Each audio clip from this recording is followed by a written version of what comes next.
Bonsoir Jean-Rémy. Bonsoir Nathalie. À la une ce soir, c'est l'aviation avec un nouveau coup dur pour le Rafale. Et oui, ce n'est pas demain que la France va exporter son avion de combat ultra moderne. Et pourtant, Dassault était en lice pour une vente de 60 avions de guerre Rafale.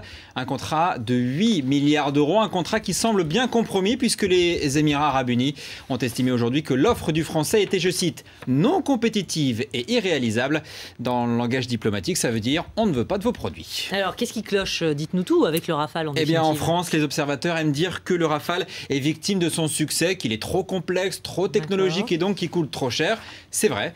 Le problème, c'est surtout que cet avion il a été développé dans les années 80 et qu'il ne correspond plus du tout aux problématiques actuelles de la guerre.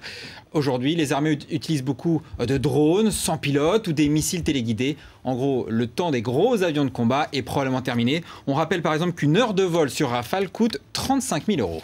Est-ce que la France va un jour exporter le Rafale en fait? Eh bien, c'est toute la question. Il reste un tout petit peu d'espoir puisque le Rafale était en compétition, et encore en compétition en Inde où la décision est attendue dans les prochains mois. Il est en compétition en Suisse ou encore au Brésil.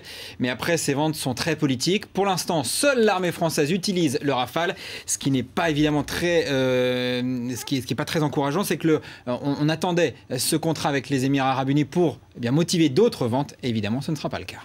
L'info éco en plus, Jean-Rémy, c'est EDF qui met la pression sur le journal La Tribune. Oui, La Tribune qui a publié lundi un article sur EDF et ses projets concernant le réacteur EPR. Un article et surtout un titre qui n'a pas du tout plu à EDF et qui a décidé de retirer ses publicités dans le journal jusqu'à la fin de l'année.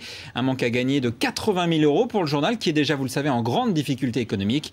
Une méthode d'un autre âge, assez étonnante d'ailleurs de la part d'une entreprise publique. Selon mes informations, en tout cas, des discussions seraient actuellement en cours entre EDF et La Tribune.